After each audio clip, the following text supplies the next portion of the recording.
Hi, Andy Nelson. So today I'm going to talk about a second way that you can torpedo your trademark from the very beginning. And in this case, I'll start with another story. So somebody I ran into a while ago fell in love with something that they wanted to use in connection with their business and began using it.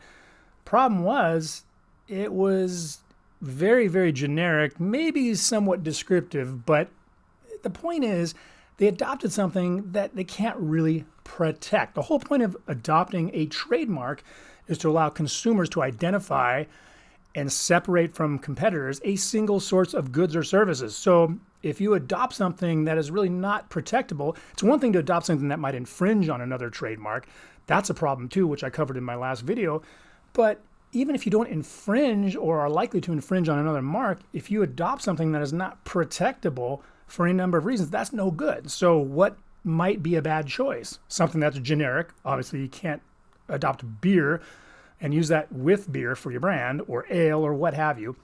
And even descriptive, something that's not generic but very descriptive, is not the greatest mark to adopt. It may make some sense because it communicates information to a client, like I'm Speedy Glass or something like that, or top-notch blah blah blah, whatever it is. But those are laudatory marks. Geographic marks are sometimes difficult to protect. You know, Pacific, West Coast, that sort of thing. They may make some sense for you business-wise, but from a trademark perspective, they can be very challenging to actually protect. I mean, how do you really claim exclusivity over some common terms or something that's industry necessary for the industry? An industry common term can be very difficult to protect.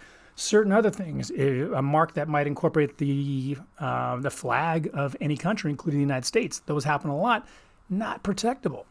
Or coats of arms. I don't think I've seen that, but it's one of them. Those sorts of things as well. A lot of things that may not be intuitive, you may not know. You may need help to figure that out. So you may need a professional who would be able to enlighten you about the sorts of things that may be okay to adopt otherwise, but may not be smart to adopt because, well, heck, if you adopt it and you can't really put a fence around it and prevent others from using something similar, which may lead to potential confusion, well, you're not doing yourself any favors. How do you stand out in a crowded marketplace if you don't have a mark that you can really protect, that you can really use to your advantage? So anyway, that is number 2, or the second way that you might torpedo your trademark aspirations, your goals, right out of the gate by selecting something that just is not protectable, that you cannot make exclusive to you. That's it. If you have any questions about this video, shoot me a note, drop me a comment.